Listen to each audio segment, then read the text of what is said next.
네, 오늘은 새신자반 9강 그리스도인의 교회 생활에 대해서 한번 살펴보려고 합니다. 어떻게 요즘 교회 생활 어떠신가요? 우리 권사님, 교회 생활 요즘 좀 어떠세요? 지난주에는 너무 뿌듯하고 뿌듯하셨어요? 너무 뿌듯했어요. 그래요? 진짜 눈물 날 정도로. 그래요? 몇 년 만에 애기들 처음 보고 천사 같은 애기들 천사가 따로 없다 싶더라고요. 그렇죠. 그리고 다 함께 드리니까 좀 이게 성도인들이 좀 꽉 차는 것 같아서 그게 최고 뿌듯했어요. 이게 몇 년 만인가 항상 이 정도만 되면 좋겠다. 아니 이게 몇 년 만이야. 그러게요. 그런 마음 들었어요. 네, 정말 솔직한 나눔이시네요. 저도 아이들이 딱 올라오는데 기분이 되게 좋더라고요. 진짜. 두 명의 아이가 또 헌화식도 하고 하니까 그러게요. 되게 좋더라고요. 그게 깐난이들은 있었나 헌화식. 다행이다. 맞아요. 네, 오늘 한번 그러면 그리스도인의 교회 생활은 좀 어떤 모습이어야 하는지에 대해서 좀 한번 살펴보겠습니다. 삶의 원천인 교회 생활, 제 책으로는 167쪽, 지금 개정판으로는 몇 쪽이죠? 272. 272쪽. 1쪽, 271쪽, 그리고 옛날 책으로는 267쪽입니다. 삶의 원천인 교회 생활. 학생의 힘이 학교 생활에서 나오고 주부의 능력이 가정에서 비롯되듯이 그리스도인의 바른 삶은 바른 교회 생활에서 시작된다. 바른 교회 생활이어야말로 교회 밖에서도 바른 삶을 살 수 있도록 인도하는 원동력이다. 만약 교회 속에서의 모습과 교회 밖 삶의 모습이 일치하고 있지 않다면 그것은 아직까지 교회 생활이 바르지 못한 까닭이다. 이제부터 바른 교회 생활은 어떻게 이루어져야, 어떻게 엮어져야 하는지 살펴보자. 이미 앞에서 상세하게 다룬 말씀, 성경, 기도, 예배에 대해서는 재론하지 않겠다. 주일 성수, 그리스도인이냐 아니냐 1차적인 구별은 주일을 어떻게 지내느냐로 판가름 난다. 주일을 거룩하게 지키는 사람이 그리스도인이다. 주일 성수는 하나님의 명령이기 때문이다. 하나님께서는 하나님의 백성들에게 바른 삶을 위하여 주신 10계명 중 네 번째 계명은 다음과 같이 명령하고 있다. 안식일을 기억하여 거룩하게 지키라. 엿새 동안은 힘써 내 모든 일을 행할 것이나 일곱째 날은 내 하나님 여호와의 안식일인즉 너나 내 아들이나 내 딸이나 내 남종이나 내 여종이나 내 가축이나 내 문 안에 머무는 객이라도 아무 일도 하지 말라. 이는 엿새 동안에 나 여호와가 하늘과 땅과 바다와 그 가운데 모든 것을 만들고 일곱째 날엔 쉬었음이라. 그러므로 나 여호와가 안식일을 복되게 하여 그날을 거룩하게 하였느니라. 출애굽기 20장 8절에서 11절까지입니다. 아무 일도 하지 말라는 것은 너 자신을 위하여 아무 일도 하지 말라는 말이다. 여기 이게 중요합니다. 너 자신을 위해, 나 자신을 위해 아무 일도 하지 말라는 겁니다. 그날은 하나님의 날인 까닭이다. 그렇다면 나 자신을 위하여 아무것도 하지 말고 안식일을 거룩하게 지킨다는 것은 구체적으로 무슨 의미인가? 첫째, 반드시 지킨다는 것이다. 엿새 동안은 일할 것이나 일곱째 날은 큰 안식일이니 여호와께 거룩한 것이라. 안식일에 일하는 자는 누구든지 반드시 죽일지니라. 출애굽기 31장 15절입니다. 하나님께서 안식일을 어기는 사람은 반드시 죽이라고 명령하셨다. 안식일을 어기는 것, 다시 말해 안식일을 자기 자신을 위하여 사용하는 것은 하나님의 날, 하나님의 시간을 도둑질하는 행위이기 때문이다. 실제로 안식일을 안식일로 지키지 않는 사람은 하나님 앞에서 영적으로 죽은 사람이다. 둘째, 반드시 거룩하게 지키라는 것이다. 안식일을 거룩하게 지켜야 하는 이유는 안식일이 거룩하기 때문이고 안식일이 거룩한 것은 그날의 주인이신 하나님께서 거룩하신 까닭이다. 너희는 안식일을 지킬지니 이는 너희에게 거룩한 날이 됨이니라. 출애굽기 31장 14절 상반절. 너희는 내 안식일을 지키며 내 성소를 경외하라. 나는 여호와이니라. 레위기 26장 2절. 거룩은 구별이라는 뜻이다.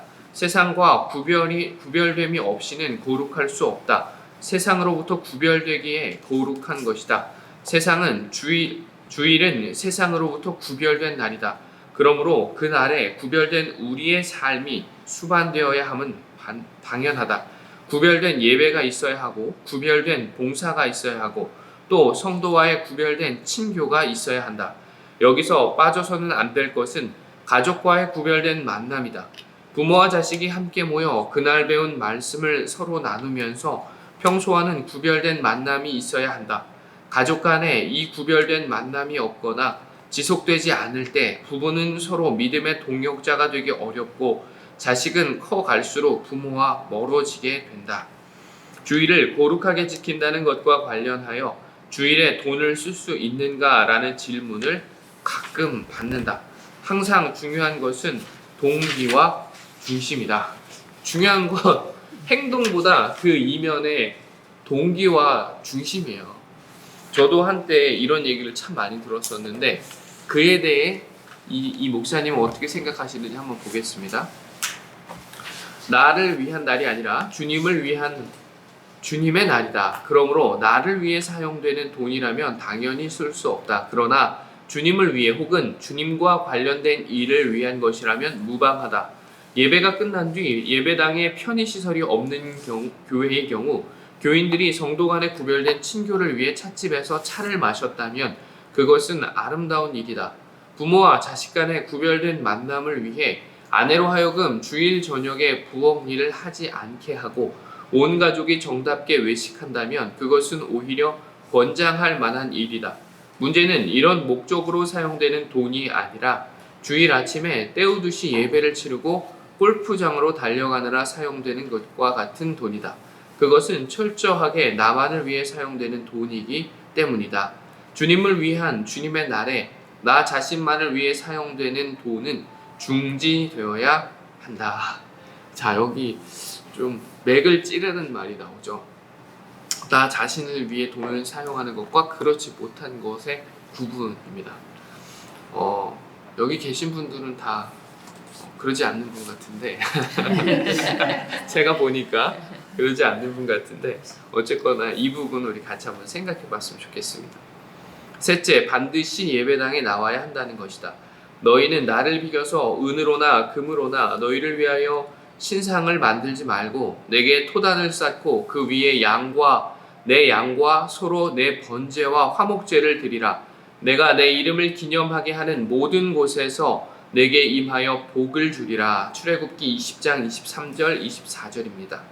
하나님께서 지정하신 곳에서 제사를 드리라는 하나님의 명령이다. 요즘 용어로 해석하면 예배당에 나와 예배 드려야 한다는 것이다. 여기에서 질문이 제기된다. 교회란 건물이 아니라 구원받은 사람들의 모임이라고 했다. 따라서 내가 그리스도인 된 내 가족과 함께 모여 있으면 나의 집 역시 교회다. 그렇다면 주일 아침 예배당 가는 대신 내 집 안방에서 내 가족끼리만 주일 예배를 드릴 수는 없는가? 물론 드릴 수 있다. 교회는 건물도 제도도 아니기에 믿는 가족들의 모임은 이미 아름다운 교회다. 더욱이 목사가 주관해야만 예배가 성립되는 것도 아니다. 예수 그리스도의 이름으로 누구나 제사장이 될 수 있다. 이른바 만인 제사장이다. 구약 시대에는 제사장만 제사를 주관할 수 있었다. 백성들이 아무리 아름답고 귀한 제물을 들고 가서 잡아도 제사장이 없으면 제사가 성립될 수 없었다. 제사장이 제물의 피를 제단 앞에 뿌리고 제물을 불태우면서 제사 드리는 사람을 위하여 속죄의 예식을 치러 주어야만 제사가 제사될 수 있었다. 그러나 예수 그리스도께서 십자가 위에서 당신을 제물 삼아 완전한 제사를 드려 주셨기에 인간은 더 이상 제사장을 통해서 하는 옛 형식의 제사가 필요 없게 되었다. 예수 그리스도를 믿는 사람은 누구든지 예수 그리스도를 통하여 하나님 앞에 직접 나아갈 수 있게 된 것이다. 그래서 우리는 하나님께 직접 기도드리고 직접 찬양하며 하나님의 말씀을 직접 보고 또 직접 예배드릴 수 있게 되었다. 우리가 다 제사장이 된 것이다. 너희도 산돌같이 신령한 집으로 세워지고 예수 그리스도로 말미암아 하나님이 기쁘게 받으실 신령한 제사를 드릴 거룩한 제사장이 될지니라. 베드로전서 2장 5절입니다. 만인 제사장은 종교 개혁으로 구교에서 분리된 개신교의 핵심 사상이다. 예수 그리스도의 이름으로 드려지는 예배라면 누가 주관하든 누가 설교하든 상관없이 그것은 명실공히 예배다. 그러므로 그대는 주일 예배를 그대의 집에서 그대의 가족과만 드릴 수도 있다. 그대가 예배를 주관하고 그대가 설교를 해도 아름다운 예배가 될 수 있다. 그러나 그대가 예배당 아닌 그대의 집에서 주일 예배를 드리기 위해서는 반드시 확인해야 할 사항이 있다. 자, 지금부터가 참 중요한 부분입니다. 왜냐하면 교회가 아닌 가정에서 예배 드리는데 어려운 점이 반드시 있기 때문이에요. 그것이 무엇인지를 지금부터 확인해 보겠습니다. 집에서 드리는 예배가 예배당에서 드리는 예배만큼 혹은 그보다 더 마음이 집중된 예배인가 하는 것이다. 이미 앞장에서 살펴본 바와 같이 예배는 대단히 중요하다. 주일 예배가 그 한 주간의 삶과 질의 수준을 결정한다. 예배와 우리 삶의 관계는 TV 카메라와 수상기 관계와 같다고 했다. TV 수상기에는 카메라가 비추어 주는 것만 나타난다. 카메라가 아름다운 것을 잡으면 아름다운 화면이 나오고 추한 것을 잡으면 추한 영상이 나온다. 카메라의 초점이 분명하면 화면도 선명해지고 카메라의 초점이 흐려지면 화면도 흐려진다. 예배는 우리 영혼의 카메라 초점을 주님께 맞추는 것이다. 그 초점을 어떻게 맞추었느냐에 따라 일주일 동안 우리의 삶의 화면이 달라진다. 주님께 분명하게 초점을 맞춘 예배를 드린 삶은 분명할 것이고 그렇지 않은 경우는 흐릴 것이다.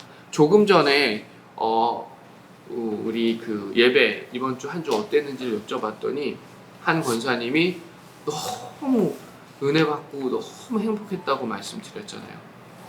그렇게 드린 예배 후에 이어지는 한 주의 삶과 그렇지 못한 한 주의 삶은 다를 수밖에 없죠. 돌아가는 길에 막 희락이 막 속에서부터 넘치는데 한 주간이 어떻게 기쁘지 않을 수 있겠습니까? 하나님 말씀대로 살지 않을 수 있겠어요?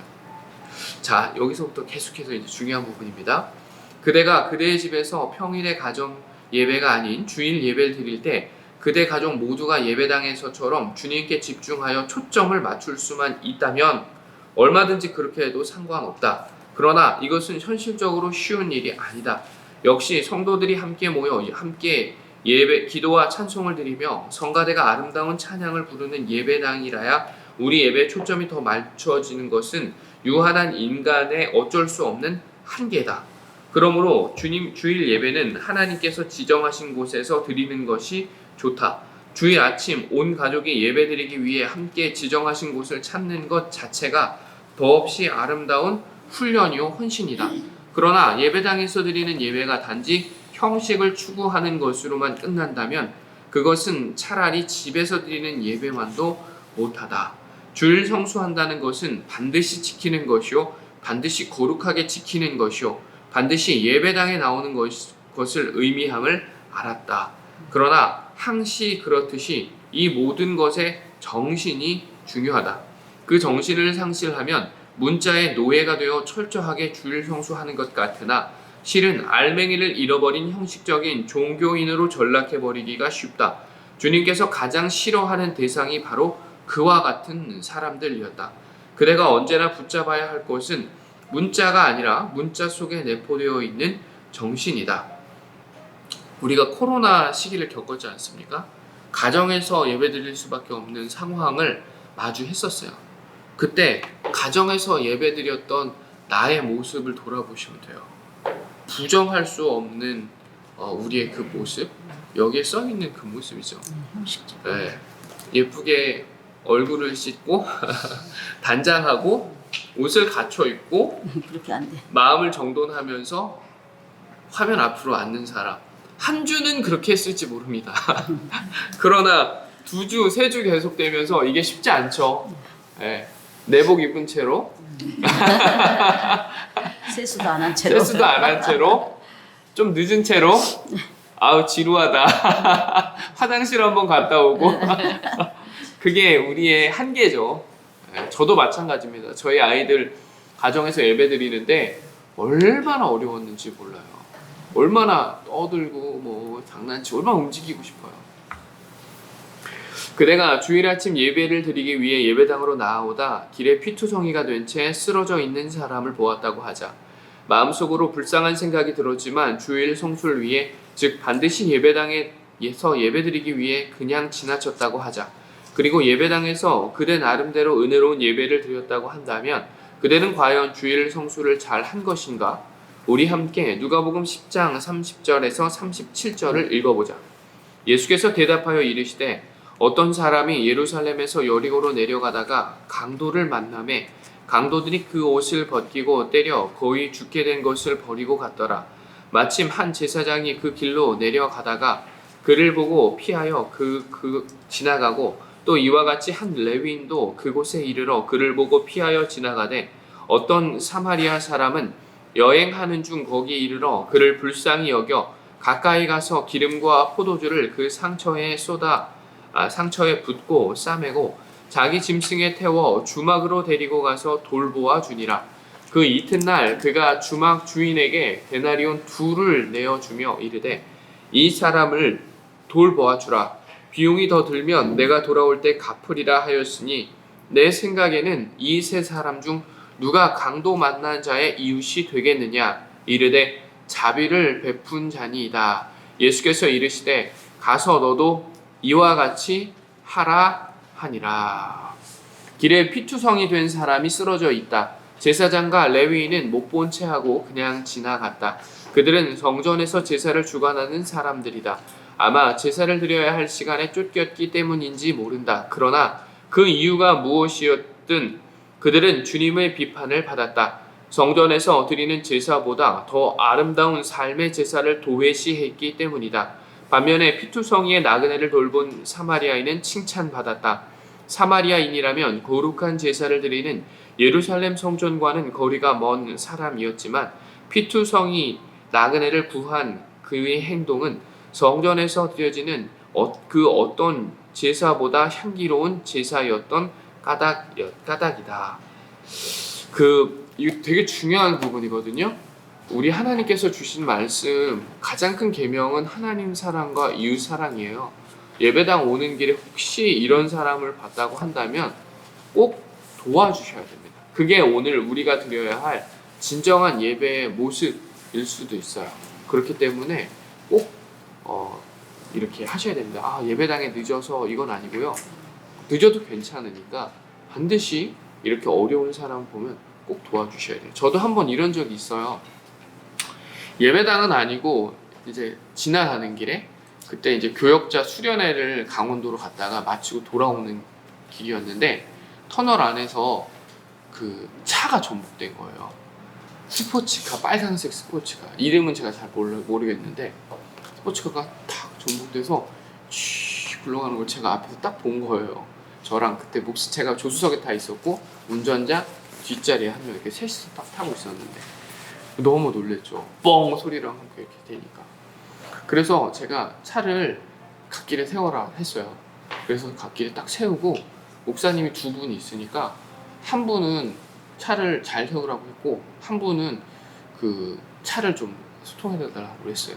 그래서 제가 그 뒤집히진 차 앞으로 딱 갔어요. 119에 전화를 해서 119에 전화했더니 119에서 여기 어디인데 차 전복됐습니다. 빨리 와주세요 하는데 차 종이랑 막 이게 뭐냐고 물어보는 거예요. 그래서 제가 이렇게 봤어요. 근데 아무리 봐도 모르겠어요. 그래서 모르겠어요. 그냥 빨간색 스포츠카 그거 2명 타는 거예요. 뭐 포르쉐인가? 뭐 그랬어요. 근데 차 종을 모르겠는 거예요. 우리는 막 뒤에 소나타 뭐 막 이렇게 써 있는데 그건 잘 모르겠더라고요. 그래서 계속 자꾸 물어봐요. 그래서 제가 좀 약간 언성을 높였어요. 모르겠다고요. 그 빨간색 그 스포츠카 포르쉐가 그거 같아요. 그랬어요.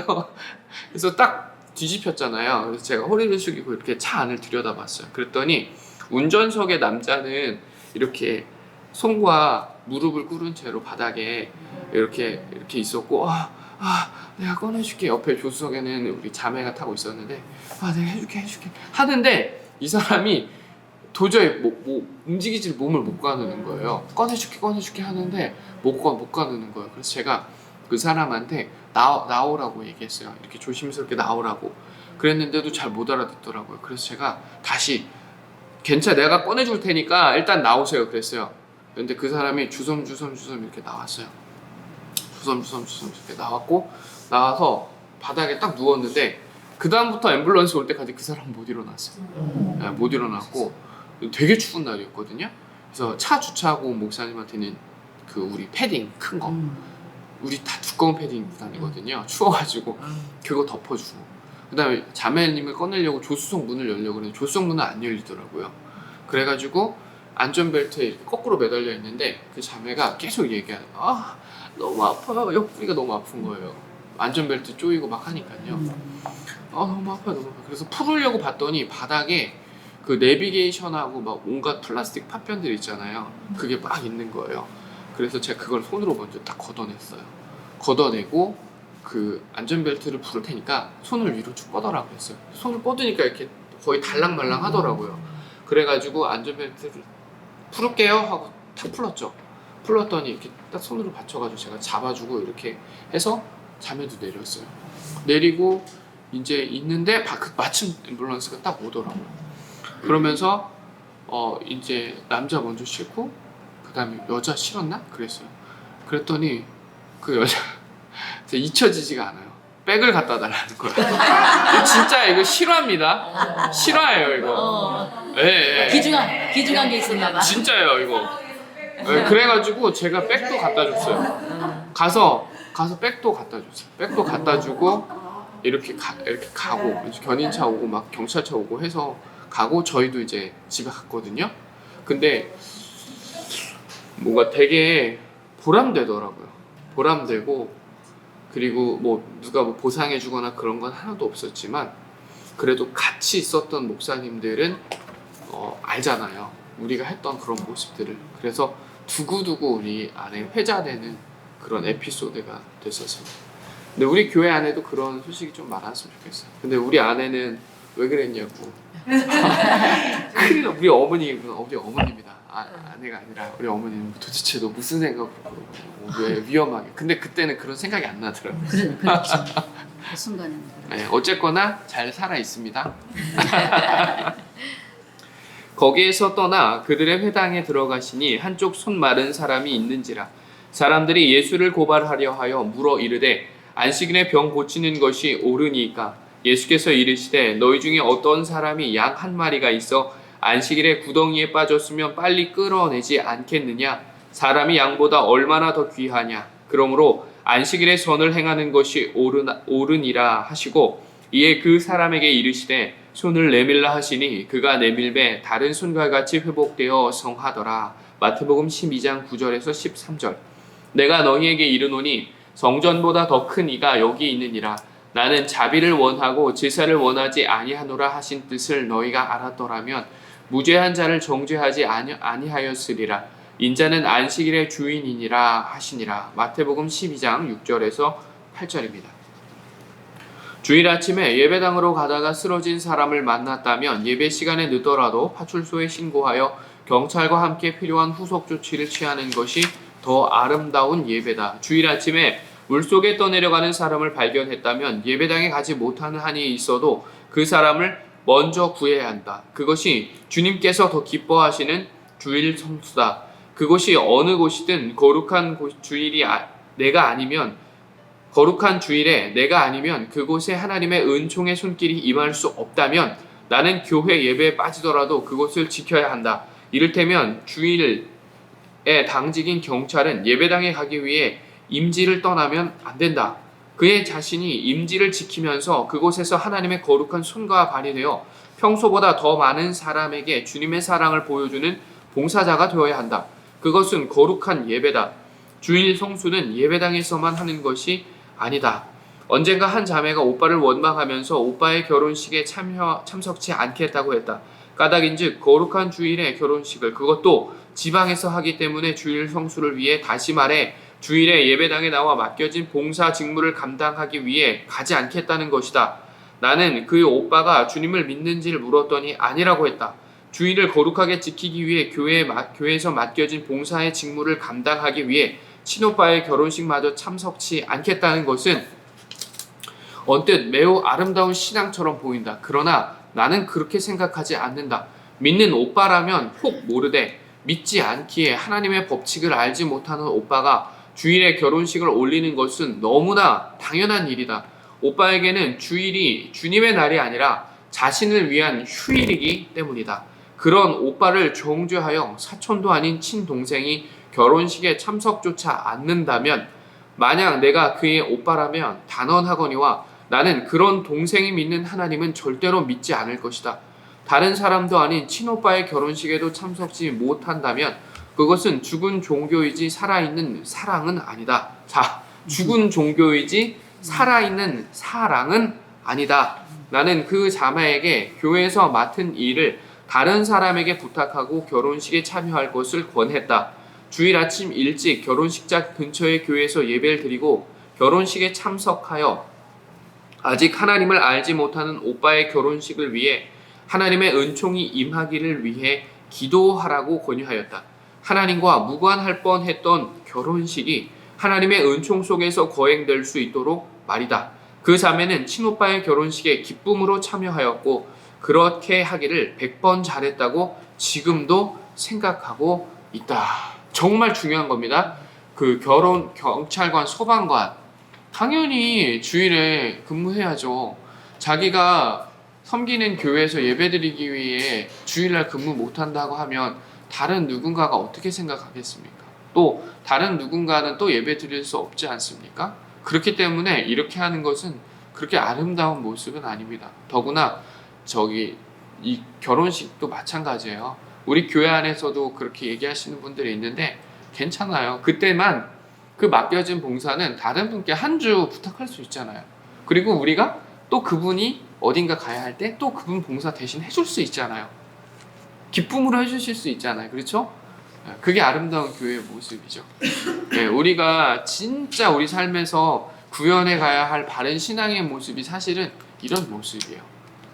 그대는 정말 깨어있는 정신으로 주일 성수를 해야 한다. 주일은 거룩하다. 그러나 주일만 거룩한 것은 아니다. 하나님께서 지으신 모든 날들이 다 거룩하다. 그러므로 그대가 진정으로 주일을 거룩하게 지내는 그리스도인이라면 주일에서 비롯된 그 거룩함은 나머지 엿새 속에서도 반드시 드러나야 한다. 그것이 주일 성수를 명하시는 진정한 하나님의 뜻이다.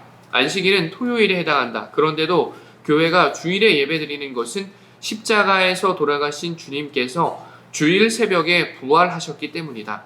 안식일의 의미가 주일 새벽 부활하신 그리스도 예수 안에서 새로워진 것이다. 이것은 사람이 임의로 정한 것이 아니라 성경에 의한 것이다. 자, 어떤 사람들이 자꾸 안식일에 예배드려야지 왜 주일에 예배드리냐 하는 경우 있어요. 안식일이 주일이냐 이렇게 얘기하는 경우 있어요. 근데 그 이유가 뭔지를 지금부터 좀 기억하게 했습니다. 주일날에 내가 성령에 감동되어 내 뒤에서 나팔 정정합니다. 다시 읽겠습니다. 주일날에 내가 성령에 감동되어 내 뒤에서 나는 나팔 소리 같은 큰 음성을 들으니 계시록 1장 10절입니다. 이미 초대교회 때부터 더 이상 안식일이 아닌 주일에 예배드렸음을 성경은 분명히 증거하고 있다. 그런데도 예배는 반드시 안식일에 드려야 한다고 주장한다면 그것은 성경 말씀을 따르는 것이 아니라 실은 부정하는 것이다. 구약시대처럼 안식일에 예배를 드려야만 한다면 예배 역시 구약을 쫓아 짐승을 잡는 제사 형태로 드려야만 할 것이다. 그런데도 안식일은 구약시대를 따라 지키면서 예배만은 신약 형태로 드리겠다면 그것은 얼마나 큰 모순인가. 그리스도인에게 한 주간의 첫째 날은 더 이상 일요일이 아니다. 그날은 주님의 날, 곧 주일이다. 우리가 일요일이라고 하지 않고 주일이라는 말을 쓰는 의미도 바로 여기에 있는 것이죠. 그런데 주일이란 개념을 모르는 사람한테 계속해서 주일을 애써 설명하고 설득하려고 하실 필요는 없어요. 그러나 우리가 쓰는 그 주일이란 말의 용어가 이런 의미라는 건 좀 아시면 좋겠습니다. 전도입니다. 그리스도인이라면 누구나 전도해야 한다. 그 이유는 무엇인가? 첫째, 주님의 명령이기 때문이다. 아무리 불효 자식이라도 부모의 유언 앞에서는 숙연해진다. 부모의 유언은 이 땅에 남겨진 부모의 최후의 말이기 때문이다. 그래서 무릇 자식들은 부모의 유언을 이행하기 위해 애쓴다. 인간의 육신을 입고 이 땅에 오신 주님께서 다시 하늘로 올라가시기 직전에 이 땅에 남겨진 최후의 말씀이 있다. 주님의 유언이다. 그 유언은 다름 아닌 전도의 명령이다. 세상 부모의 유언도 소중하다면 하물며 주님의 유언 역시 어찌 소홀히 대할 수 있겠는가. 그러므로 너희는 가서 모든 민족을 제자로 삼아 아버지와 아들과 성령의 이름으로 세례를 베풀고 내가 너희에게 분부한 모든 것을 가르쳐 지키게 하라. 또 이르시되 너희는 온 천하에 다니며 만민에게 복음을 전파하라. 마가복음 16장 15절. 조금 전에 읽은 본문은 마태복음 28장 19절 20절 상반절입니다. 또 이르시되 이같이 그리스도가 고난을 받고 제3일에 죽은 자 가운데서 살아날 것과 또 그의 이름으로 죄사함을 받게 하는 회개가 예루살렘에서 시작하여 모든 족속에게 전파될 것이 기록되었으니 너희는 이 모든 일의 증인이라. 누가복음 24장 46절에서 48절입니다. 세 번째 이르시되 요한의 아들 시모나 내가 나를 사랑하느냐 하시니 주님께서 세 번째 내가 나를 사랑하느냐 하심으로 베드로가 근심하여 이르되 주님 모든 것을 아시오매 내가 주님을 사랑하는 줄 주님께서 아시나이다. 예수께서 이르시되 내 양을 먹이라. 요한복음 21장 17절입니다. 오직 성령이 너희에게 임하시면 너희가 권능을 받고 예루살렘과 온 유대와 사마리아와 땅끝까지 이르러 내 증인이 되리라. 사도행전 1장 8절입니다. 이처럼 사복음서와 사도행전이 전하는 주님의 유언은 모두 전도에 대한 명령이다. 복음을 전하고 복음을 가르치고 복음을 먹이고 복음의 증인이 되라는 것이다. 그러므로 그리스도인들은 주님의 유언을 이행해야 한다. 사도 바울의 권면처럼 때를 얻든지 못 얻든지 복음을 전해야 하는 것이다. 디모데후서 4장 2절. 교회가 선교사를 파송하는 이유도 주님의 유언에 충실하기 위해서다. 복음을 전하는 것을 전도라고도 하고 선교라고도 한다. 이 두 단어를 구별 없이 사용하는 사람도 있지만 구별하는 사람도 있다. 구별하는 사람들 가운데도 견해는 두 가지로 나뉜다. 첫째는 국내에서 복음을 전하는 것은 전도고 외국에서 행하는 것은 선교라는 견해다. 두 번째는 복음을 전해 자기 교회 안으로 만드는 것은 전도요, 어느 교회에 출석하든지 주님을 믿게 하는 것은 선교라는 견해다.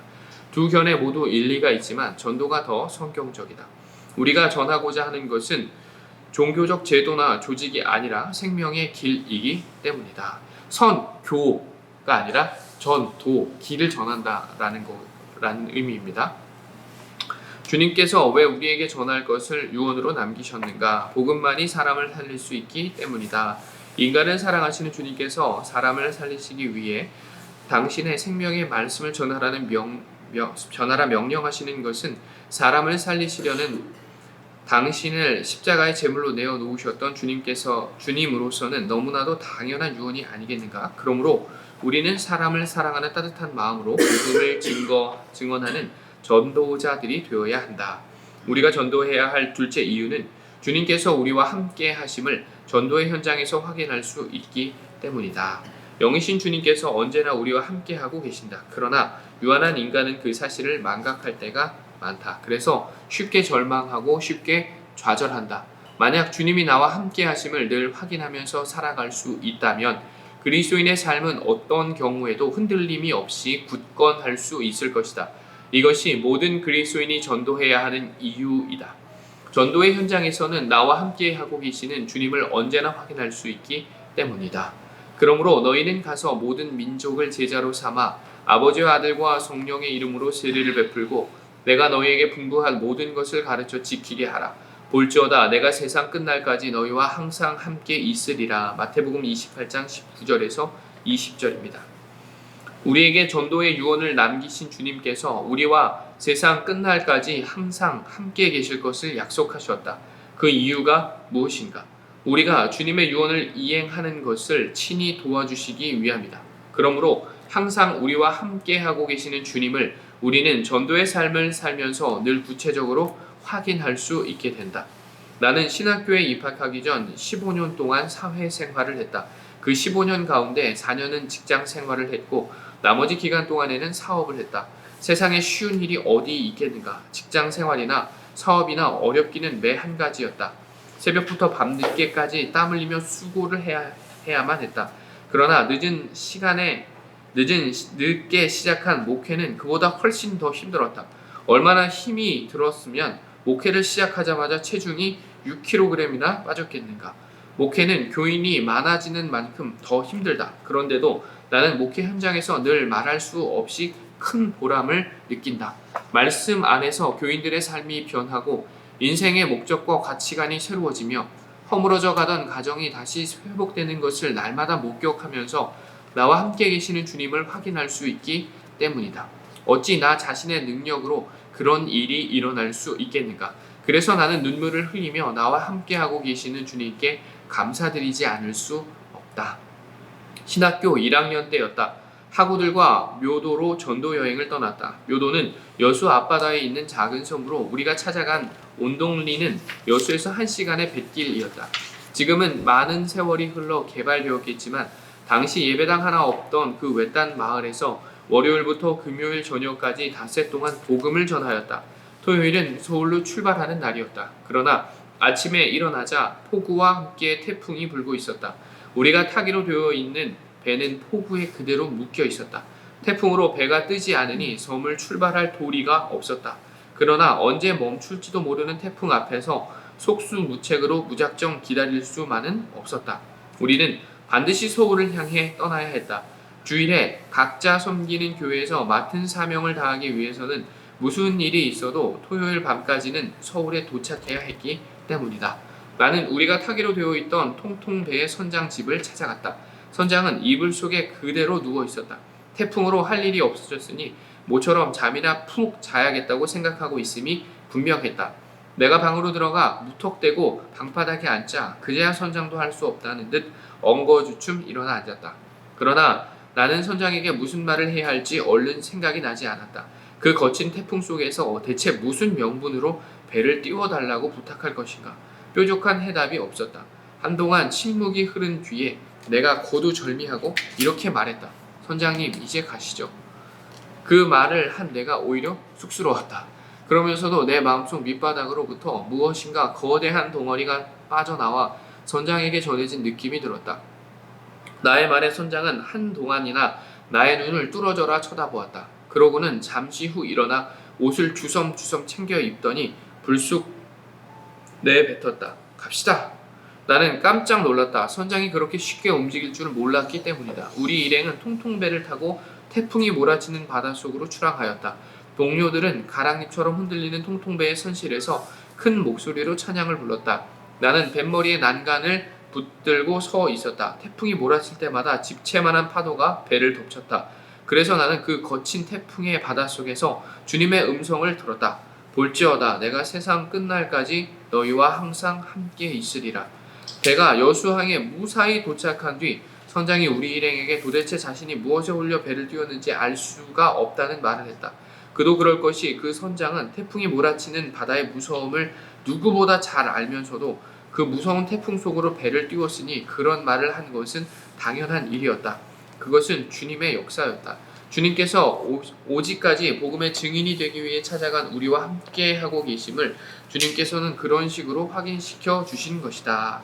지금까지 그리스도인이 전도해야 할 이유에 대해 생각해 보았다. 그렇다면 전도는 무엇으로 해야 하는가? 무엇으로 하는가? 여러 방법이 있을 수 있다. 말로 할 수도 있고 문서로 할 수도 있고 테이프나 CD로 할 수도 있다. 그러나 우리가 어떤 방법을 택하든 우리가 전하는 내용은 우리의 삶으로 보여주지 않으면 안 된다. 그리스도인들이 믿지 않는 사람들에게 성경을 주어도 그들은 쉽사리 읽으려 하지 않는다. 그들에게는 쉽게 읽을 수 있는 다른 성경이 있기 때문이다. 바로 그리스도인의 삶이다. 이거 아주 중요한 부분이죠. 세상 사람들은 이걸 보고 판단을 합니다. 말이 아니라 삶으로 말이죠. 그래서 그의 말을 믿을지 말지를 판가름을 이미 해놓은 상태입니다. 내 행동이 그로 하여금 이미 저 사람 말은 믿을 수 없어 라고 되어 있다면 어떤 말을 해도 전도가 되기는 쉽지 않을 겁니다. 그들은 언제나 그리스도인들의 삶이 자신들과 무엇이 다른지를 살핀다. 그리고 자신들과 다른 점이 확인될 때 그들은 그리스도인들이 믿는 성경 말씀에 비로소 관심을 갖기 시작한다. 때와 형편에 따라 전도 방법은 달라질 수 있지만 언제 어디서나 자신의 삶이 곧 전도여야 한다는 사실은 변할 수 없다. 예전에 사업을 할 때 일이다. 이제는 고인이 된 문학평론가 김현 선생님과 차를 타고 가다가 십자가의 첨탑이 하늘을 찌를 듯이 솟아있는 엄청나게 큰 대형 교회 예배당 앞을 지나가게 되었다. 그때 내가 교인인 것을 알고 있는 그가 이렇게 말했다. 이형, 나는 교회를 볼 때마다 하나님은 확실히 계시지 않다는 것을 교회가 스스로 증명하고 있는 것 같아 도저히 교회를 다닐 수가 없어요. 한때 목사가 되길 꿈꿀 정도로 열렬한 개신교 신자였던 그는 이 세상을 떠날 때는 카톨릭 신자였다. 그대가 말로만 전도하려 하면 그대는 오히려 사람을 잃는다. 우리의 행동이 어떠한지가 사실은 결정적인 순간에 우리의 한마디에 무게가 실리고 실리지 않고를 결정하는 중요한 부분이기 때문에 삶의 자리에서 우리의 모습, 마주한 이에게 대하는 우리의 행동이 진짜 중요하다는 걸 꼭 기억하셨으면 좋겠습니다. 그 미화원 아저씨, 물건 생선 파는 아줌마, 뭐 과일 파는 아저씨, 그 아저씨들이 이미 누구보다 우리가 어떠한 사람인지 잘 알고 있거든요. 그렇기 때문에 그분들이 우리를 어떻게 생각하시는지를 보면 우리의 실상은 정확하게 확인될 수 있을 겁니다. 봉사. 예수께서 제자들을 불러다가 이르시되 이방인의 집권자들이 그들을 임의로 주관하고 그 고관들이 그들에게 권세를 부리는 줄 너희가 알거니와 너희 중에는 그렇지 않아야 하나니 너희 중에 누구든지 크고자 하는 자는 너희를 섬기는 자가 되고 너희 중에 누구든지 으뜸이 되고자 하는 자는 너희의 종이 되어야 하리라. 인자가 온 것은 섬김을 받으려 함이 아니라 도리어 섬기려 하고 자기 목숨을 많은 사람의 대속물로 주려 함이니라. 마태복음 20장 25절에서 28절입니다. 세상의 법칙은 낮은 사람이 높은 사람을, 약한 사람이 강한 사람을, 작은 사람이 큰 사람을 섬기는 것이다. 크고 높고 강한 사람은 섬김을 받기만 하면 된다. 그러나 주님의 법칙은 정반대다. 주님의 법칙은 높은 사람이 낮은 사람을, 강한 사람이 약한 사람을, 큰 사람이 작은 사람을 섬기는 것이다. 하나님의 아들이신 예수께서 이 땅에 오신 것은 군림하지 않고 지배하여 섬김을 받으시기 위함이 아니었다. 그것이 목적이었다면 그분은 왕궁에서 태어나 일평생을 사람을 부리며 사셨을 것이다. 그러나 빈민촌 나사렛에서 시작된 그분의 삶은 철저하게 인간에 대한 봉사와 섬김의 삶이었다. 그것이 당시 유대인들이 그분을 하나님의 아들로 인정할 수 없었던 이유 중에 하나였다. 하나님의 아들이라면 천군만마를 호령하며 뭇 사람들의 섬김을 받음이 마땅하다고 생각한 까닭이다. 초라하기 짝이 없는 행색으로 밤낮 사람을 섬기느라 동분서주하는 예수님을 유대인들은 도저히 하나님의 아들로 받아들일 수가 없었다. 아니, 그 주제에 방자하게도 하나님의 아들을 사칭하는 그를 용서할 수 없었다. 그래서 신성 모독죄로 죽여야만 했다. 그대 주위를 둘러보라. 그리고 지금 그대가 진심으로 받들고 높이고 섬기는 사람들을 살펴보라. 만약 그들이 한결같이 그대보다 크고 높고 강한 사람들이라면 그대는 아직 주님께서 말씀하신 섬김의 의미를 모르고 있다. 강한 사람을 섬기는 것은 봉사나 섬김이 아니다. 그것은 그로부터 돌아올 대가를 위한 투자하거나 품앗이 또는 혹은 아부다. 찔림이 느껴지네요. 주님께서 말씀하시는 섬김은 섬김의 대상으로부터 아무런 대가나 보상을 기대하진 않는 봉사를 의미한다. 예수께서 인간에게 보상을 기대하셨더라면 인간을 위하여 당신의 생명을 내어놓기까지 섬김의 삶을 사시지는 못했을 것이다. 대체 유한하기 짝이 없는 인간이 성자 하나님께 무슨 보상을 치를 수 있겠는가? 살아생전에 수많은 사람들로부터 섬김과 높임을 받은 이른바 영웅이라 불리는 사람들이 있다. 알렉산더, 칭기스칸, 나폴레옹 같은 인물들이다. 그들은 모두 정복자들이었고 정복지의 사람들로부터 섬김을 받았다. 살아생전 그들만큼 많은 사람들에게 섬김을 받은 사람도 없었다. 그러나 그처럼 섬김을 받았다고 해서 이 세상 그 누구도 그들을 구원자로 받들어 모시는 사람은 없다.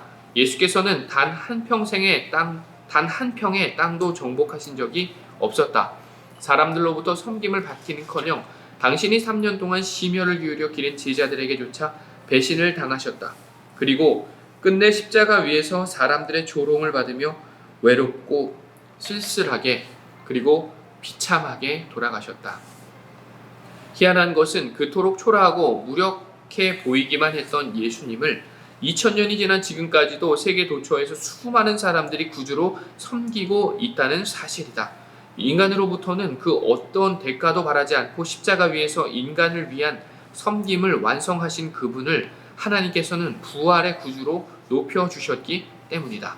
그분은 사람을 섬기시고 그 대신 하나님의 섬김을 받으신 것이다. 이 땅 위에서는 가장 낮은 자로 섬기시다가 이 땅을 떠나신 뒤에 가장 높은 분으로 섬김을 받고 계신다. 슈바이처 박사가 아프리카에서 자신보다 약하고 힘없는 아프리카인들을 섬기는 동안 그의 조국 독일에서는 몇 번이나 총리가 바뀌었다. 독일 총리는 많은 사람들로부터 높임과 섬김을 받는 자리다. 그러나 세계인들은 그 총리들의 이름을 다 기억하지도 알지도 못한다. 반면에 아무리 세월이 흘러도 슈바이처는 기억될 것이다. 인간을 위해 참 섬김의 삶을 산 그를 하나님께서는 존귀케 해주신 까닭이다. 주님께서는 그대에게 그대가 정말 크고 높은 사람이 되기 원한다면 사람을 섬기고 사람의 종이 되라고 말씀하신다. 그대가 지금까지 그대가 해온 것처럼 크고 강한 사람이 아니라 주님께서 하신 것처럼 그대보다 작고 약한 사람을 말이다. 바로 그 섬김의 현장에서 주님께서 그대를 만나주시고 또 그대를 높여주신다. 높아지는 것처럼 보이는 것이 실은 낮아지는 것이고 낮아지는 것처럼 보이는 것이 실은 높아지는 것, 바로 이것이 진리의 영리이다. 많은 사람들이 이것을 알지 못해 거꾸로 간다. 섬김과 봉사의 구체적인 의미는 무엇인가? 그것은 상대의 수준까지 내려가는 것이다.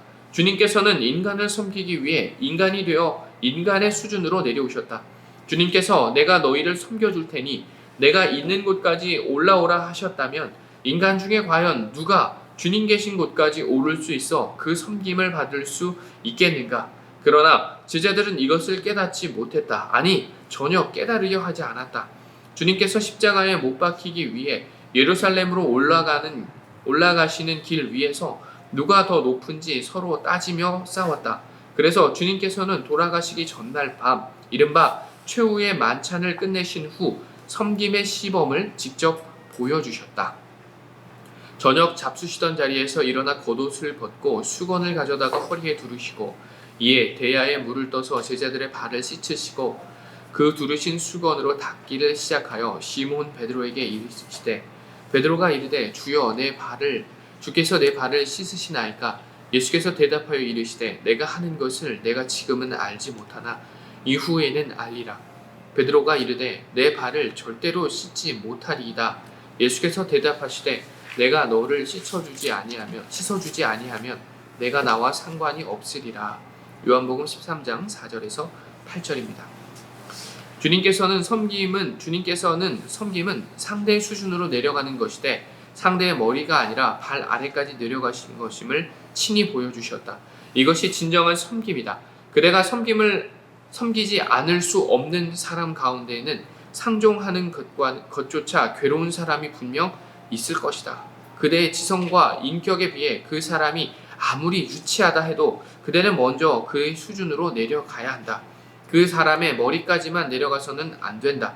그대가 언제나 그 사람의 머리 언저리에서만 머물기 때문에 그 사람을 위해 애쓰고도 비판과 비난을 받는다. 그대는 이제 그의 발 아래까지 내려가야 한다. 그대가 그곳까지 내려가면 그때부터 주님께서 역사하신다. 그 사람의 발 아래 그곳에는 무릎을 꿇어 제자들의 발을 씻기시던 주님께서 거하시기 때문이다. 바로 그 주님께서 그대와 그 사람들을 함께 끌어올려 주신다. 영락교회에서 교육 전도사로 봉사할 때 은평구에 살고 있는 교회학교 학생들과 주일마다 응암동 소재 영락중학교 강당에서 2년 동안 예배를 드렸다. 그곳 학생들 중에는 가난한 집 아이들이 참 많았다. 신방을 가보면 되게 단칸방에 사는데 제대로 세수할 공간도 없었다. 여름 성경학교가 열렸을 때였다. 마지막 날 밤 결단의 예배 시간에 제자들의 발을 씻기신 주님을 본받아 이른바 세족식을 거행하였다. 화장실 전등을 끈 다음 촛불을 켜들고 제자들과 내가 차례로 들어오는 아이들을 의자에 앉혀놓고 발을 씻겨주었다. 처음에는 장난기, 장난기 어린 웃음을 띠며 들어온 아이들도 일단 발을 씻겨주기 시작하면 모두가 엄숙한 표정이 되었다. 그런데 가난한 집 아이들은 의자에 앉아서도 선뜻 발을 내어놓지 못했다. 평소 발을 씻을 수 없기에 냄새도 나고 때도 많기 때문이었다. 나는 그 아이들의 발을 대야에 놓고 정성스럽게 때를 밀어내었다. 사람의 발에 이렇게 많은 때가 낄 수 있을까 싶을 정도로 때가 많았다. 그때마다 가난한 아이들의 한결같이 흐느끼며 울었다. 발을 씻기는 내 손등 위로 아이들의 눈물이 뚝뚝 떨어졌다. 그 눈물을 보며 나도 울었다. 내 눈물로 아이들의 발을 씻긴 것이다. 발을 다 씻긴 다음 아이들을 내 가슴으로 꼭 끌어안고 함께 울면서 기도드렸다. 아이들의 뜨거운 눈물, 뜨거운 가슴, 뜨거운 숨결, 나는 그날 밤을 잊지 못한다. 그 아이들의 발 아래 주님께서 계셨던 것이다.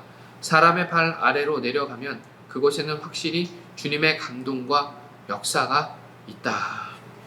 이게 참 중요한 것 같아요.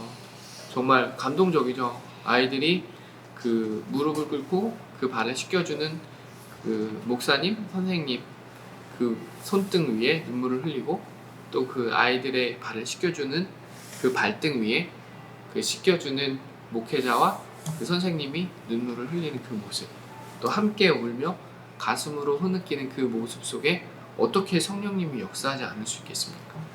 우리 교회에도 이런 모습이 계속해서 나타나기를 기대해 봅니다. 그리스도인의 삶은 주님을 본받고 주님의 명령을 따라 섬기는 삶이어야 하기에 그리스도인의 교회 생활에서 그 어떤 경우에도 봉사가 빠질 수는 없다. 무릇 교회에 다니는 그리스도인이라면 예배당에 떨어진 쓰레기를 줍는 봉사라도 해야 한다. 인간의 마음이 가장 덜 이기적일 수 있는 교회에서조차 그대가 봉사와 섬김을 스스로 훈련하지 않는다면 이기적일 수밖에 없는 세상 속에서 참된 봉사와 섬김은 아예 불가능하다. 자, 친교, 교통입니다. 교회 생활을 정삼각형으로 표현한다면 정점은 말씀이 되고 아래 두 꼭지점은 봉사와 친교가 될 것이다. 저도 공감합니다. 그렇기 때문에 우리 교회 안에서 봉사와 친교를 3월부터는 체계화해서 해보려고 해요. 많은 분이 아니더라도 일단 함께 하시는 분들이 즐겁고 행복한 시간이 됐으면 좋겠어요. 그래서 억지스럽게가 아니라 좀 자연스럽게 좀 모임이 좀 이루어지는 그런 친교가 되는 그런 공간이 교회가 됐으면 좋겠습니다. 말씀이 없으면 교회는 존재할 필요도 없다. 그러므로 예배 설교, 성경 공부, 전도 등 말씀과 관련된 생활은 언제나 교회 생활의 정점에 위치하고 있어야 한다. 그러나 말씀만 있으면 그것은 신학교일 뿐 교회가 아니다. 말씀만 떼어놓으면 삶은 전혀 무관한 사변적인 논리나 추상적인 이론이 되기 쉽다. 신학자들의 신학 이론이 자주 비판의 도마 위에 오르는 이유가 여기에 있다. 교회는 신학교가 아니므로 봉사가 교회 생활의 또 다른 꼭지점을 차지하고 있다. 만약 봉사만 있다면 그것은 자선단체다. 자선단체가 교회인 것은 아니다. 비종교인들의 자선단체도 얼마든지 있기 때문이다. 그리스도인의 봉사는 말씀을 정점으로 한 봉사이기에 모든 봉사는 곧 말씀의 실천이고 그 결과로 그리스도인들의 말씀 생활은 삶의 괴리되는 추상성에서 벗어날 수 있다. 우리 교회가 매년 한 분인지 몇 분인지 모르겠지만 구제를 했잖아요. 요번에도 저희가 구제를 하는데 정말 저희가 모르는 분이에요. 저 누군지 이름도 모르고 저한테 막 설명을 하시는데 그냥 딱 그만큼만 듣고 더 설명하실 필요도 없다고 했어요. 그냥 알겠고 우리가 기다려보고 원하는 방식으로 해주겠다. 그 사람한테 직접 입금해달라면 입금하고 그 자치센터 복지과 계좌 입금하면 입금하겠다. 그렇게 얘기했거든요. 그렇게 해서 우리가 지금 이제 봉사 또는 구제를 또 하고 또 친교를 우리가 이제 곧 하고 그러면 우리는 이제 이 삼각형이 완성되는 교회 모습으로 되겠죠. 그러나 그리스도인의 교회 생활이 말씀과 봉사로만 이루어져 있다면 지속성을 갖거나 성숙해지기 어렵다. 살다 보면 뜻하지 않게 절망하거나 좌절할 때가 있고 그때마다 말씀과 봉사 생활에서 멀어지기 쉽다. 또 혼자 말씀과 봉사 생활을 하다 보면 타성이 붙거나 주관적이 되어 정체되기 쉽다. 그래서 친교가 교회 생활의 나머지 한 꼭지점을 이루고 있다. 만약 친교만 있다면 그것은 사교장이지 교회가 아니다. 그러나 교회의 친교는 말씀과 봉사 속의 친교이기에 그것을 성도의 거룩한 교제 혹은 교통이라 부르는 것이다. 그리스도인은 성도와의 만남, 성도 간의 교통을 통해 다른 교우들에게도 절망의 순간들이 있었음을 알게 된다. 또한 그들의 삶 속에서 그 절망이 합력하여 선을 이루었음을 확인한다. 그래서 자신이 처한 절망의 한가운데에서 다시 주님을 의지하고 일어서게 된다. 또 성도의 거룩한 교제를 통하여 다른 교우들의 삶이 얼마나 신실한지 알게 된다. 교회 안에서는 물론이요, 가정과 일터에서도 말씀대로 살려고 애쓰는 모습을 보면서 신선한 도전을 받는다. 그래서 자기도 모르게 믿음이 성숙해지는 것이다. 때로 형제와도 상의할 수 없는 문제로 괴로울 때 성도와의 대화를 통해 성경적인 해답을 찾을 수 있게 된다. 성도의 거룩한 교통은 그리스도인의 삶을 진리로 따뜻하게 해줄 뿐 아니라 믿음의 깊이를 더하게 해준다. 그래서 그리스도인은 예배 외에도 교회의 크고 작은 모임에 참석할 수 있어야 한다. 거룩한 성도가 함께 모여 교제할 수 있다는 것은 참으로 크나큰 은총이다. 되게 중요한 거예요. 성도의 교제가 없으면요, 이게 공동체가 유지되기가 참 어려워요. 왜냐면 누구나 충만한 순간이 있어요. 그런데 반대로 누구나 의심이나 좀 회의감이 극에 달하는 순간이 찾아와요. 그때 나를 붙들어주는 건 누구냐면 바로 옆에 있는 공동체예요. 내가 힘들 때 좀 그의 등 뒤에서 잠깐 쉬고, 그가 힘들 때 내 등 뒤에서 그로 잠깐 쉬게 하고 하면서 우리는 하나님 나라를 향해서 가는 거예요. 그게 신앙 공동체가 보여야 할 다른 모습인 거죠. 교제가 없이는요, 정말 교회가 바로 설 수가 없습니다. 그렇기 때문에 더 많이 친밀하게 교제하셔야 돼요. 그리고 가족끼리 할 수 없는 얘기 있거든요. 믿음의 동역자한테 할 수 있고요. 네, 그렇게 됩니다. 그렇더라고요. 오히려 가족끼리 할 수 있는 이야기도 있고 할 수 없는 이야기가 있더라고요. 주님의 교회와 제네바 한인 교회에서도 그랬지만 100주년 기념 교회에서도 많은 교우들이 매주 성경 구역 모임에 구역 성경 공부에 참여하고 있다. 남자 교우들의 경우 출장으로 주일 예배에 참석하지 못하는 경우가 있어도 구역 성경 공부가 있는 날에는 공항에서 구역 성경 공부 장소로 직행할 정도로 적극적이다. 특히 20, 30대 청년들도 열성이 대단하다. 모두 성도의 교통에 따른 은혜를 체험하고 있기 때문이다. 목사가 아무리 설교를 잘한다 해도 주일에 한 번, 그것도 겨우 30여 분 정도에 불과한 설교로 어찌 사람이 변화될 수 있겠는가. 그러나 짧게는 한두 시간, 길게는 두세 시간씩 매주 모이는 성도의 교통을 통해서 교인들은 함께 성숙해 가는 것이다. 또 두 사람이 함께 누우면 따뜻하거니와 한 사람이 어찌 따뜻하랴. 한 사람이면 패하겠거니와 두 사람이면 맞설 수 있나니 세 겹줄은 쉽게 끊어지지 아니하느니라. 전도서 4장 11절 12절입니다. 석탄 한 덩어리는 아무 힘이 없다. 그러나 그 한 덩어리들이 함께 모이면 그 힘은 겨울 추위를 물리친다. 그대가 성도의 거룩한 교통 없이 홀로 신앙생활을 하겠다는 것은 석탄 한 덩어리로 인생의 겨울을 이기겠다는 것처럼 어리석은 일이다. 저도 마찬가지입니다. 목사님들과 교제하면서 힘들 때는 또 힘을 얻고 또 비전을 잃었을 때는 또 발견하기도 하거든요. 저뿐만 아니라 다른 분도 마찬가지. 계속해서 우리가 교제해야 할 이유가 바로 여기 있는 것입니다. 자, 헌금입니다. 헌금은 강요한다고 드려지는 것도 아니고 또 강요된 헌금은 헌금도 아니다. 헌금은 하나님에 대한 자발적 행위여야 한다. 그래서 주님의 교회 제네바 한인교회와 마찬가지로 현재 100주년 기념교회 역시 헌금을 강조하는 설교도 없고 헌금 시간도 따로 없다. 교인들은 예배당에 들어가면서 입구에 놓여있는 헌금함에 헌금을 넣는다. 헌금 봉투에는 헌금자의 이름을 적는 란이 없다. 전 교인이 무명으로 헌금함으로 주보에 헌금자의 이름이 기재될 수도 없다. 누가 얼마를 헌금하는지 아무도 모른다. 그래서 헌금이 철저하게 하나님과 헌금자 사이에서만 이루어지는 은밀한 헌신이요 기쁨이 된다. 그리스도인에게 헌금의 의미는 무엇인가? 내가 가지고 있는 모든 것이 나의 것이 아니라 실은 하나님께로부터 주어진 하나님의 것임을 고백하는 증표가 헌금이다. 이 의미를 잘 알고 있었던 다윗의 기도문은 매우 감동적이다. 다윗이 온 회중 앞에서 여호와를 송축하여 이르되 우리 조상 이스라엘의 하나님 여호와여, 주는 영원부터 영원까지 송축을 받으시옵소서. 여호와여, 위대하심과 권능과 영광과 승리의 위엄이 다 주께 속하였사오니 천지에 있는 것이 다 주의 것이로소이다. 여호와여, 주권도 주께 속하였사오니 주는 높으사 만물의 머리 되심이니이다. 부와 귀가 주께로 말미암고 또 주는 만물의 주제가 되사 손에 권세와 능력이 있사오니 모든 사람을 크게 하심과 강하게 하심이 주의 손에 있나이다. 우리 하나님이여, 이제 우리가 주께 감사하오며 주의 영화로운 이름을 찬양하나이다. 나와 내 백성이 무엇이기에 이처럼 즐거운 마음으로 드릴 힘이 있었나이까?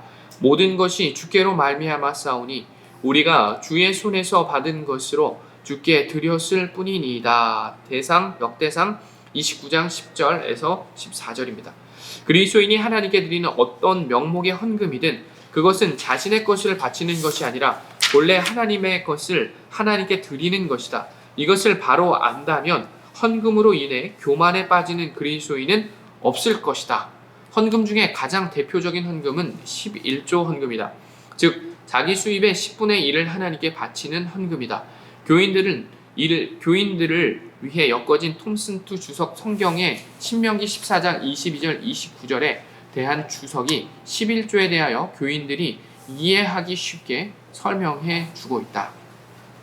11조는 레위인들을 봉양하거나 혹은 사회적으로 구제 사업을 목적으로 매년 토지 소산이나 가축의 10분의 1을 바쳐야 하는 히브리인들의 종교적 의무다. 레위기 27장 30절입니다.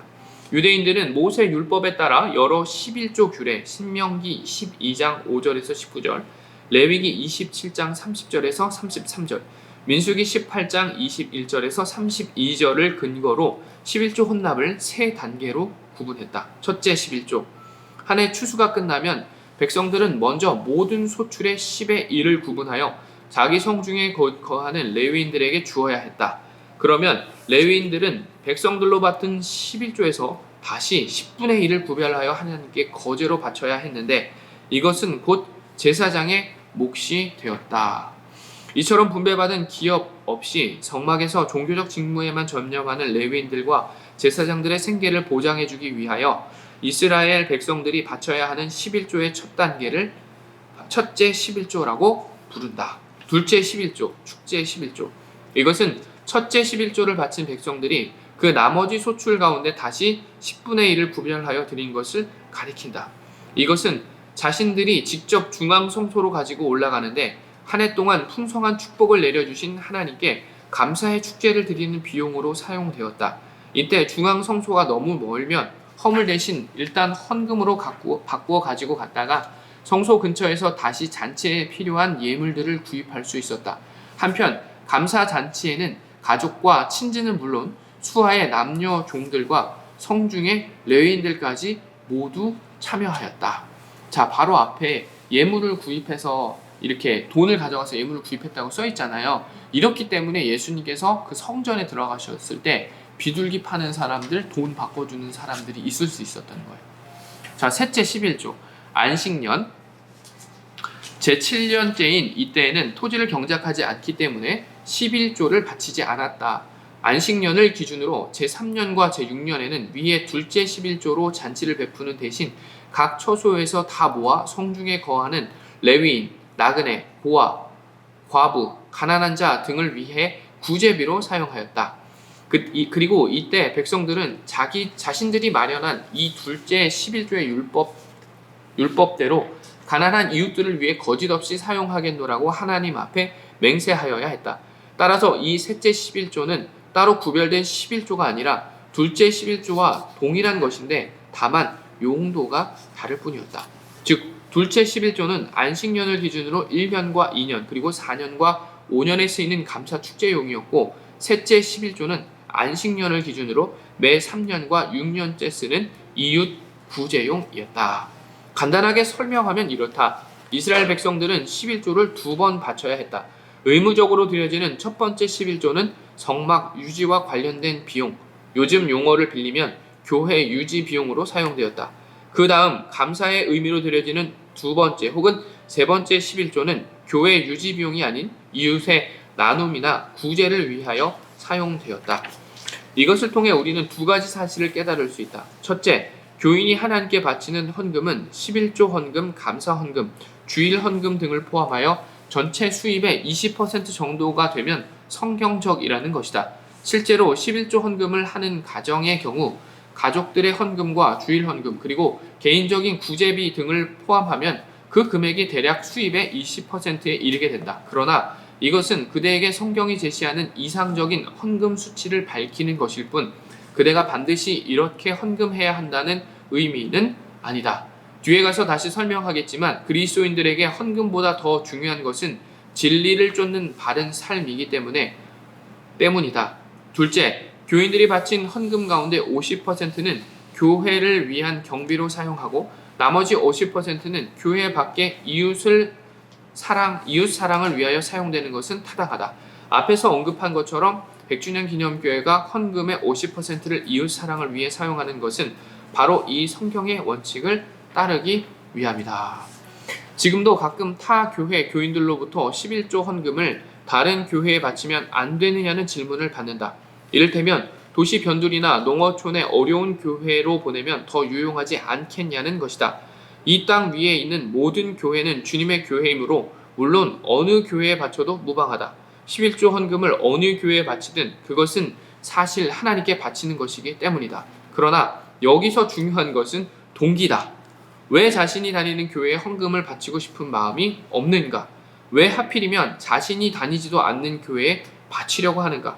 이에 대한 동기가 하나님 앞에서 항상 분명하고 정당해야 한다. 만약 그 동기가 다음 두 가지 경우에 해당한다면 그것은 잘못된 일이다. 첫째, 자기 만족을 위한 경우다.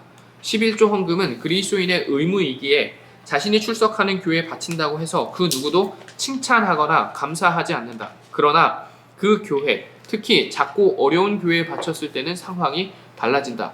그 교회의 목회자나 관계자들로부터 감사와 칭송을 받게 된다. 바로 이것을 즐기면서 작고 어려운 교회를 골라 11조를 보내는 경우가 있을 수 있다. 그러나 이것은 하나님께 바친 11조가 아니라 자신을 돋보이게 하기 위해 자기 홍보비에 지나지 않는다.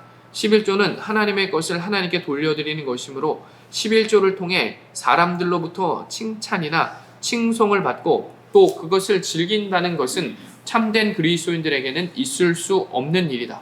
이런 경우라면 11조가 아닌 다시 말해 11조를 뗀 나머지 부분 가운데서 보내는 것이 타당하다. 둘째, 자신이 다니는 교회를 불신하는 경우다. 교회를 다니면서도 자신이 출석하는 교회를 불신하는 사람들이 있다. 예를 들어 교회가 하는 일이라든지 헌금의 사용 용도에 대해 불만이 있는 경우다. 그래서 자기 교회에 11조를 내어보아야 잘못 사용될 것이 뻔하므로 그럴 바에야 차라리 어려운 교회에나 보내겠다는 마음을 가질 수 있다. 만약 이런 경우라면 그 당사자는 당장 교회를 바꿔야 한다. 11조를 바칠 수 없을 정도로 자신이 교회를 불신한다면 그 사람은 절대로 그 교회에서 은혜로운 신앙생활을 할 수 없다. 이거 정말 중요한 말이에요. 교회를 옮겨야 할 사인이기도 해요. 왜냐하면 어떻게 신뢰하지 못하는 교회에서 그 목회자의 말씀이 진리의 말씀으로 들리겠어요? 안 들리죠. 죄송한데 그때는 분명한 사인이에요. 그 사람은 절대로 그 교회에서 은혜로운 신앙생활을 할 수 없다. 그토록 불신하는 교회에서 어찌 신령과 진정으로 예배 드릴 수 있으며 설교 말씀에 은혜를 받을 수 있으며 자발적이고도 감격에 찬 헌신과 봉사가 가능하겠는가? 제8장에서 배운 것처럼 주일 예배는 대단히 중요하다. 주일에 어떻게 예배 드리느냐에 따라 한 주간의 의미와 수준이 달라진다. 11조를 바칠 수 없을 정도로 불신하는 교회에서 드린 예배라면 그 예배는 불신의 예배고 그것은 한 주간을 그냥 내버리는 것과 어리석은 짓이다. 그러므로 그런 경우의 사람은 자신이 믿고 11조를 바칠 수 있을 만큼 신뢰할 수 있는 교회를 찾아가야 한다. 그런데 이런 교회를 찾기가 쉽습니까? 진짜 어렵습니다. 그렇기 때문에 신중해야 돼요. 이 말은 원리는 알겠는데 이것을 그렇게 그대로 적용하는 건 더 어려운 일이에요. 그리고 자칫 이로 인해서 주님의 교회가 하나님께서 나를 보내신 그 주님의 교회가 흔들릴 수가 있어요. 그렇기 때문에 이 부분은 아주 신중하고 오래 기도하는 가운데서 결정해야 할 부분입니다. 또 한 가지 간과해서는 안 될 것이 있다. 내게 있는 모든 것이 하나님께 주신 하나님의 것이라는 고백의 증표가 헌금이라면 하나님께 헌금으로 바쳐진 것을 제외한 나머지, 즉 지금 내 수중에 남아있는 것도 하나님의 것이라는 사실이다. 그러므로 그리스도인은 그것 역시 함부로 사용할 수 없다. 항상 옳고 바르게 사용하여야 한다. 하나님의 것을 인간의 쾌락이나 죄악을 위해 사용해서는 안 된다. 헌금은 하나님께 자신의 삶 자체를 드린다는 증표다. 자신이 지닌 모든 것이 하나님의 것이므로 그 모든 것을 자기들에게 맡기신 하나님의 뜻을 잘 헤아려 바르게 살겠다는 고백의 증표가 헌금인 것이다. 자, 고백의 증표가 헌금입니다. 그래서 예배 중에 가장 아름다운 예배가 삶의 예배이듯 헌금 중에 가장 귀하고 향기로운 헌금 역시 그리스도인의 삶이다. 다음은 11조와 관련된 예수님의 말씀이다. 화 있을진저 외식하는 서기관들과 바리새인들아 들이여 너희가 박하와 회향과 근체의 11조는 들이되 율법에 더 중한 바 정의와 긍휼과 믿음은 저버렸도다. 정의와 긍휼과 믿음은 저버렸도다. 그러나 이것도 행하고 저것도 버리지 말아야 할지니라. 이것도 행하고 저것도 버리지 말아야 할지니라. 마태복음 23장 23절입니다. 바리새인들은 철저하게 11조를 바쳤다. 박하나 회향과 같은 조미료의 11조까지 바칠 정도였다. 그러나 문제는 그 이후의 삶이었다. 성전 밖에서의 그들의 삶은 하나님의 뜻과는 전혀 거리가 멀었다. 그래서 위 본문을 그들에 대한 예수님의 질책이다. 예수님께서는 이중적인 삶을 사는 그들을 꾸짖으시며 11조만 중요한 것이 아니라 11조와 더불어 하나님의 말씀을 쫓는 삶이 병행되어야 함을 그들에게 일깨워 주셨다. 삶의 헌금이 뒤따르지 않는 돈만의 헌금은 하나님을 거지로 여기는 것과 같다. 우주 만물이 모두 주님의 것이다. 하나님은 그대의 돈을 필요로 하시는 것이 아니다. 하나님은 바로 그대 자신을 원한다. 그대가 지금 마음껏 헌금을 드릴 수 없는 형편에 처해 있을 수도 있다. 그러나 그것 때문에 괴로워하지 말라. 그대에게는 하나님께서 더 기뻐하시는 삶이란 헌금이 있다. 헌금함에 넣는 헌금은 때로 사람을 교만하게 만든다. 그러나 삶의 헌금은 드릴수록 당사자를 겸손하게 만든다. 그래서 삶의 헌금보다 더 아름다운 헌금은 없다. 내가 무엇을 가지고 여호와 앞에 나아가며 높으신 하나님께 경배할까? 내가 번제물로 1년 된 송아지를 드리고 그 앞에 나아가 여호와께서 천천이나 순양이나 만만의 강물 같은 기름을 기뻐하실까? 내 허물을 위하여 맏 아들을 내 영혼의 죄로 말미암아 내 몸의 열매를 드릴까? 사람아, 주께서 선한 것이 무엇임을 내게 보이셨나니 여호와께서 내게 구하시는 것은 오직 정의를 행하며 인자를 사랑하며 겸손하게 내 하나님과 함께 행하는 것이 아니냐. 미가 6장 6절에서 8절입니다. 네, 오늘 그리스도인의 신앙생활에 대해서 살펴봤는데요. 여기 보면은 헌금에 대해서 참 많은 이야기가 나오잖아요. 뭐 이름도 쓰지 않고 뭐 한다. 근데 여기 교회는 번호를 써요. 우편번호처럼. 왜냐면 연말 정산도 해야 되고 하기 때문에 뭐 그렇게 하고 주보에 이름이 나가는 그런 부분들 우리 교회도 뭐 있었는데 그거는 생각하기 나름이에요. 왜냐면은 내 헌금이 잘 전달됐는지를 확인할 수 있는 부분도 있거든요. 근데 그 부분으로 누군 냈나 안 냈나 확인하고 이런 게 조금 문제인 거지 그 자체가 뭔가 잘못됐다거나 좋지 않다거나 하는 거는 또 아닙니다. 그리고 여기서 이제 여기 교회에 대해서 좀 소개를 했는데 다 너무 좋죠. 너무 좋은데 근데 또 다 완벽한 것만은 아닙니다. 네. 어쨌거나 11조의 의미를 우리가 기억하고 또 헌금 생활, 전도 생활, 또 예배 생활, 또 교제, 봉사 이런 것들의 의미를 우리가 잘 기억하고 우리의 신앙 생활이 정말 하나님께서 인도하시는 그런 방향대로 잘 가꾸어져가는 신앙생활 됐으면 좋겠습니다. 혹시 오늘 나눈 것 중에서 혹시 좀 느껴지신 거나 좀 나누고 싶은 거 있으세요? 주님을 믿는다는 그 마음은 성령님 내 안에 계시고 주님을 믿는다는 그것은 사랑인 것 같아요. 네. 이제 그 사랑 아니면 주님도 이해할 수 없고 성령님도 이해할 수 없는 것 같아요. 네, 저도 그렇게 생각합니다. 좋은 말씀 감사합니다. 여기까지만 하겠습니다. 잠깐 기도하겠습니다. 하나님, 우리가 바른 신앙 생활이 무엇인지 책을 통해서 생각해 보았습니다.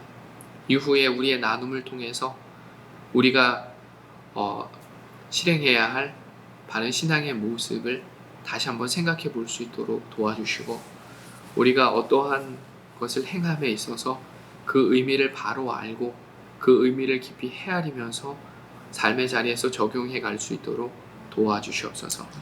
오늘도 귀한 시간을 허락해 주심에 감사를 드리며 예수님의 이름으로 기도드립니다. 아멘. 아멘. 네, 함께 해주셔서 감사합니다.